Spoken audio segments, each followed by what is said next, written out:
नमस्कार. आज आपण एका अशा विषयावर बोलणार आहोत ज्याचं नाव ऐकूनच अनेकांच्या मनात भीती येते, स्तनांवरील गाठी. पण घाबरून जाण्यापेक्षा त्याबद्दल योग्य आणि खरी माहिती असणं खूप महत्त्वाचं आहे.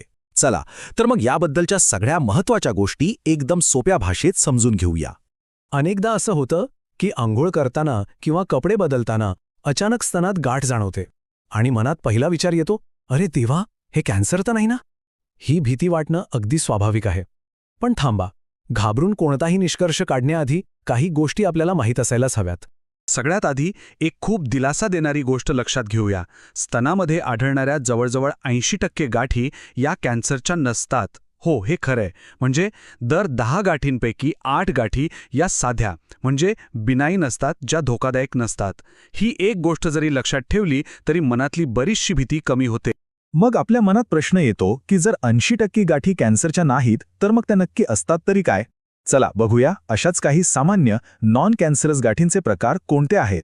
यातला एक सामान्य प्रकार म्हणजे फायब्रोएडिनोमा. ही गाठ खास करून तरुण वयातल्या मुली आणि महिलांमध्ये जास्त दिसते. ही हाताला लागल्यावर अशी गुळगुळीत आणि सहज हलणारी वाटते. म्हणजे ती एका जागेवरून दुसऱ्या जागी थोडी सरकते. गमतीने तिला माऊस इन द ब्रेस्ट असंही म्हणतात. आणि सगळ्यात महत्त्वाचं म्हणजे ही कॅन्सरची गाठ नसते.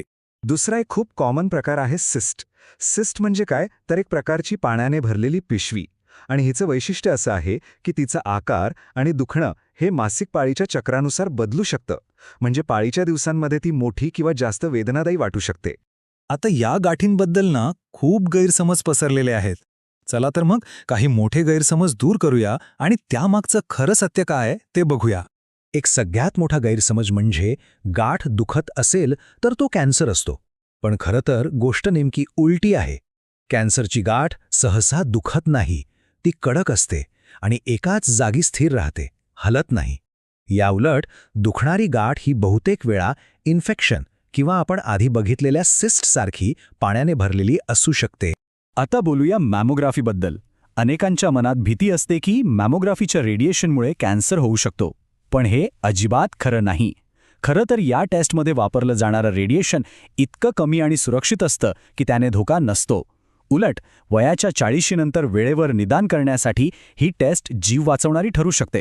ठीक आहे, म्हणजे आता गैरसमज दूर झाले. पण मग जर गाठ जाणवली तर करायचं काय? सर्वात योग्य पाऊल कोणतं असावं? चला बघूया. इथे फक्त 2 सोप्या गोष्टी लक्षात ठेवायच्या आहेत. पहिली गोष्ट म्हणजे दर महिन्याला पाळी संपल्यावर स्वतःच्या स्तनांची तपासणी करायची सवय लावणं. आणि दुसरी सगळ्यात महत्त्वाची गोष्ट, जर कधीही कसलीही गाठ जाणवली तर स्वतःहून कुठलेही अंदाज न बांधता, वेळ न घालवता थेट डॉक्टरांना भेटणं. योग्य निदान फक्त डॉक्टरच करू शकतात. आणि हो, पुढे जाण्याआधी एक अत्यंत महत्त्वाची सूचना. हे लक्षात ठेवणं खूप महत्त्वाचं आहे की आपण जी चर्चा करत आहोत ती फक्त माहितीसाठी म्हणजे शैक्षणिक हेतूंसाठी आहे. याला वैद्यकीय सल्ला समजू नये. आपल्या आरोग्याबद्दल कोणताही निर्णय घेण्याआधी किंवा उपाय करण्याआधी आपल्या डॉक्टरांचा सल्ला घेणं हे अत्यंत गरजेचं आहे. म्हणजे बघा, योग्य माहिती असली की उगाच भीती नाही वाटत. जेव्हा आपल्याला गोष्टी समजतात तेव्हा आपण घाबरत नाही, तर योग्य वेळी योग्य कृती करतो. तर मग आपण आपल्या आरोग्याबद्दल जागरूक राहून हे महत्त्वाचं पाऊल उचलायला हवं, नाही का?